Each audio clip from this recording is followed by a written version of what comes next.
Doctor साहब, आज का जो मेरा सवाल है वो माइग्रेन से मुतल्लिक है, जिसे दर्द शकीका भी कहते हैं। एक तो इसके बारे में ज़रा डिटेल बताएं सर कि ये बीमारी है क्या। हाँ, देखिए, माइग्रेन जैसा कि ये सर दर्द की एक किस्म है। सर दर्द की वैसे मैं तो बहुत सारी रिसर्च करता रहता हूँ, चीज़ों को देखता रहता हूँ। सर दर्द की अगर देखा जाए तो 150 से ज़्यादा एग्जाम पाई जाती हैं। वैसे तो लोग कह देते हैं कि यार सर दर्द है, सर दर्द है, सर दर्द है। लेकिन ये सर दर्द जो माइग्रेन होता है, या तो ये आँख के ऊपर आकर ये दर्द रुक जाता है, ये दाएं आँख के ऊपर भी हो सकता है, ये बाएं आँख के ऊपर भी हो सकता है। इसी को माइग्रेन कहते हैं कि जो आँख के ऊपर आकर सर का दर्द रुक जाता है, तो इसको माइग्रेन कहते हैं। अच्छा सर, ये बताएं कि वो कौन से ऐसे लोग होते हैं जो माइग्रेन के जल्दी शिकार हो जाते हैं। जी, इसमें कोई स्पेसिफिक पेशेंट नहीं होते हैं और इसकी वजूहात बहुत सारी हो सकती हैं।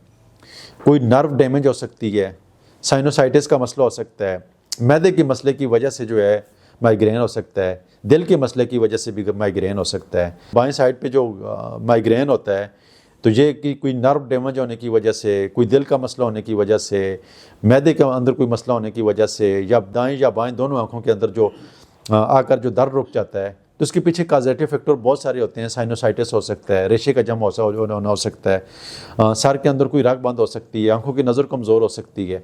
तो इसकी वजूहात काजेटिव फैक्टर जो हैं वो बहुत ज़्यादा हैं। अच्छा सर, ये बताएं कि माइग्रेन की बीमारी में ये ट्रिगर फैक्टर्स जो होते हैं, ये क्या होती है सर। ट्रिगर फैक्टर्स मतलब कोई भी बीमारी जैसे ही बढ़ जाती है तो इसी को ट्रिगर फैक्टर कहते हैं। और ये क्यों होते हैं, ये कैसे होता है, तो बहुत मुख्तलिफ मरीज़ों को मुख्तलिफ कंडीशन में ये ट्रिगर करता है। किसी को सुबह के वक्त ट्रिगर कर जाता है, किसी को दोपहर के वक्त, किसी को रात को वक्त। तो होम्योपैथिक साइंस तो ऐसी है कि हम वो वक्त भी नोट करते हैं और जिस वक्त के मुताबिक होता है तो उस वक्त की मेडिसिन भी हमारे पास होती है। वो कोई गुज़ा खा रहा होता है या किसी भी वजह से उसको, या चाय पी रहा होता है, या कोई भी ऐसी तेज़ाबी चीज़ इस्तेमाल कर रहा होता है, या बहुत सारे लोग ठंडी चीज़ें इस्तेमाल करते हैं, तो उनके सर का दर्द जो होता है या माइग्रेन जो होता है वो ट्रिगर कर जाता है। और फिर उसके मुताबिक उसकी ट्रीटमेंट होती है कि वो ट्रिगर करता क्यों है। उसकी वजूहात को, उसके काजेटिव फैक्टर को देखकर जो डॉक्टर इलाज करता है ना, वो होम्योपैथिक में ही नहीं बल्कि पूरी दुनिया में सबसे टॉप का डॉक्टर वही होता है, क्योंकि हम तो पूरी बॉडी को डील कर रहे होते हैं। अच्छा सर, ये बताएं कि ये कैसे कंफर्म हो जाता है कि आया ये बंदा माइग्रेन का शिकार हो चुका है। जी, बड़ा आसान होता है, इसमें कोई इतनी मसले वाली बात नहीं होती है। बड़ी सिंपल 2-4 सिम्टम जब हम लेते हैं, मरीज़ से पूछ लेते हैं कि भाई कहाँ पर दर्द होता है, तो वो आकर कहता है कि बाज़ मरीज़ कहते हैं कि ये पीछे से दर्द होता है, शुरू होकर आकर ये आँख के ऊपर रुक जाता है, क्योंकि हमें पता चल जाता है कि ये माइग्रेन का दर्द है। डॉक्टर के पास जब कोई मरीज़ जाता है ना, बगैर टेस्ट के, बगैर किसी चीज़ के, विद इन सेकंड जो है ना, डॉक्टर उस बीमारी की तह तक पहुँच जाता है, उसको समझ आ जाती है। ये माइग्रेन का जो दर्द होता है ये रिपीटेडली होता है। बाज़ मरीज़ 3 दिन के बाद होता है, बाज़ मरीज़ों को रोज़ाना होता है, बाज़ मरीज़ों को ये जब स्टार्ट हो जाता है तो 15 दिन, 20 दिन, महीना, 2 महीने, 3 महीने तक भी रहता है। तो ये उनके सिम्टम से वाज़े पता चल जाता है कि ये माइग्रेन है। अच्छा सर, इसके कोई एहतियाती तदाबीर के लोग उसको इख्तियार करें तो बेहतर होगा। जी, माइग्रेन की सूरत में देखें एहतियाती तदाबीर, जैसे कि बहुत सारे मरीज़ ऐसे होते हैं कि वो शोर गुल होता है तो उनका दर्द जो है ट्रिगर कर जाता है, बढ़ जाता है, तो वो शोर गुल से बचें। बहुत सारे मरीज़ों की आंखों के ऊपर बोझ होता है, तो वो अगर उनकी आंखों के ऊपर बोझ होता है और लेटते हैं, आंखें बंद करते हैं, अंधेरे रूम में जाते हैं, तो उनको आराम मिल जाता है, तो उस सूरत में आराम करें। बाज़ मरीज़ों को कोई ऐसी चीज़, चाय पीने से आराम आ जाता है, तो वो चाय पी लें, वॉक करें, एक्सरसाइज करें, खुश रहें, टेंशन न लें।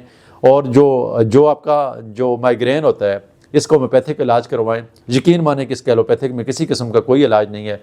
वक्ती तौर पर सेटलमेंट हर बीमारी की तरह जिस तरह होती है दर्दों के लिए, तो यहाँ पर भी वो कोशिश करते हैं, लेकिन बाज़ मरीज़ नहीं ठीक हो रहे हैं।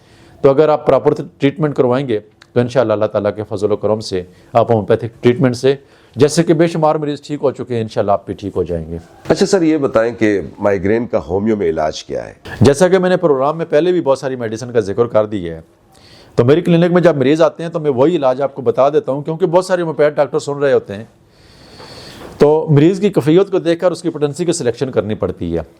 लेकिन ओवरऑल जो है, मैं सबसे पहली डोज जो है ट्यूबरवानिम में देता हूँ।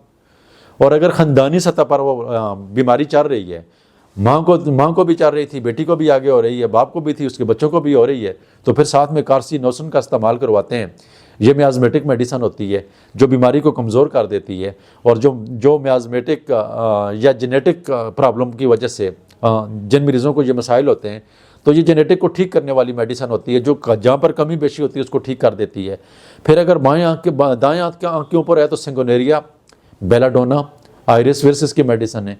आप बाएं आँख के ऊपर चले जाएं तो जैसे कि स्पाइजेलिया दिल की की भी मेडिसिन है, लेकिन बाएं आँख के ऊपर जो दर्द होता है तो उसकी मेडिसिन भी है। इसी तरह लेक्सिस जो है ये भी बाएं आँख के ऊपर की मेडिसिन है, और इसके साथ साथ बेलाडोना का जो इस्तेमाल भी है वो भी देखा जाता है। फिर इसके साथ अगर आँख के ऊपर बोझ हो जाए और जब तक वो बंदा मरीज़ आँख खोल ही नहीं सकता है, आँख बंद करके रहता है, तो फिर हमें जरासीमियम के ऊपर जाना पड़ता है। फिर बहुत सारे ऐसे मरीज़ होते हैं कि जब खुद से इनका जो है सर दर्द जो है वो ट्रिगर कर जाता है, ना सर आगे पीछे कर सकते हैं, ना इस तरह मोड़ सकते हैं, ना गर्दन इस तरह मोड़ सकते हैं, ना सीधा चल सकते हैं, तो फिर हमें ब्रायोनिया के ऊपर जाना पड़ता है। चोनिंथिस हम कॉमन मेडिसिन, एक ऐसी मेडिसिन है चोनिंथिस और डमियाना, जो यकीनी तौर पर चोनिंथिस तो तकरीबन मैं हर मरीज़ को लिखता हूँ, टिंक्चर में लिखता हूँ, तो बेशुमार मरीज़ ठीक हो जाते हैं। जैसा कि अगर मैं आपको मिसाल में दे दूँ तो नेक्सवामिका जो है जब हम इस्तेमाल करवाते हैं तो ये रात के वक्त में इस्तेमाल करवाते हैं, यानी रात को सोते वक्त हो, क्योंकि ये नींद भी बहुत अच्छी दिलाती है। इसी तरीके से लाइकोपोडियम का इस्तेमाल जब करवाया जाता है या इसकी तकलीफ़ें जो होती हैं वो शाम 4 से लेकर रात 8 बजे तक बढ़ती हैं।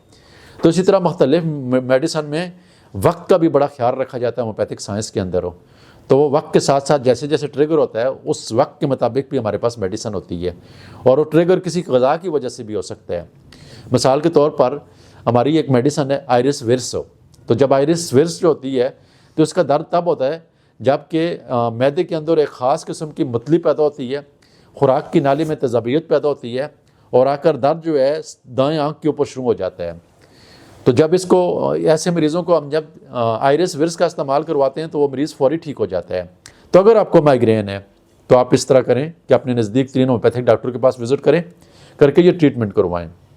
अगर आपने बहुत सारे होम्योपैथिक डॉक्टर से इलाज करवा चुके हैं, आप ये प्रोग्राम दुनिया के किसी भी कोने से सुन रहे हैं, पाकिस्तान के किसी भी कोने से सुन रहे हैं, तो आपको टेंशन लेने की ज़रूरत नहीं है।